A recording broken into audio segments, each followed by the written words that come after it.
रानी कैकेयी को राजा दशरथ द्वारा दिए गए वचन। रानी कैकेयी राजा दशरथ की सबसे प्रिय पत्नी थी। राजा दशरथ कैकेयी के सौंदर्य और साहस के कायल थे। कैकेयी सौंदर्य की धनी होने के साथ साथ युद्ध कौशल की भी धनी थी। वे राजा दशरथ के साथ युद्ध में भी उनका साथ देने जाती थी। एक बार देवराज इंद्र संब्रासुर नामक राक्षस से युद्ध कर रहे थे, किंतु वह राक्षस बहुत ही बलशाली था। उसका सामना कोई भी देवता नहीं कर पा रहे थे। ऐसे में वे राजा दशरथ के पास सहायता के लिए गए।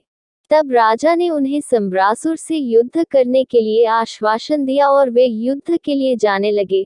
तभी रानी कैकेयी भी उनके साथ जाने के लिए इच्छा जताने लगी। राजा दशरथ भी रानी कैकेयी को अपने साथ युद्ध में ले गए। युद्ध की शुरुआत हो गई। युद्ध के दौरान एक बाण राजा दशरथ के सारथी को लग गया, जिससे राजा दशरथ थोड़े से डगमगा गए। तब इनके रथ की कमान रानी कैकेयी ने संभाली। वे राजा दशरथ की सारथी बन गई। इसी के चलते उनके रथ का एक पहिया गड्ढे में फंस गया। संब्रासुर नामक राक्षस लगातार राजा दशरथ पर वार कर रहा था, जिससे राजा दशरथ बहुत अधिक घायल हो गए।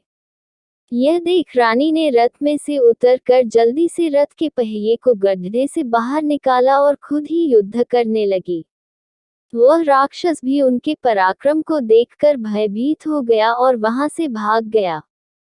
इस तरह रानी कैकेयी ने राजा दशरथ के प्राणों की रक्षा की। राजा दशरथ भी रानी कैकेयी से बहुत प्रभावित हुए। उन्होंने रानी कैकेयी को अपने 2 मनचाहे वरदान मांगने को कहा। रानी कैकेयी ने राजा दशरथ से कहा कि आपके प्राणों की रक्षा करना यह तो मेरा कर्तव्य है। किंतु राजा ने उन्हें फिर भी वरदान मांगने को कहा।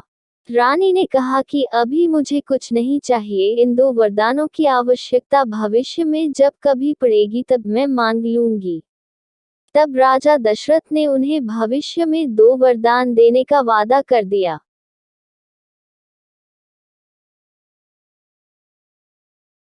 रघुकुल रीत सदा चली आई, प्राण जाए पर बचन न जाई।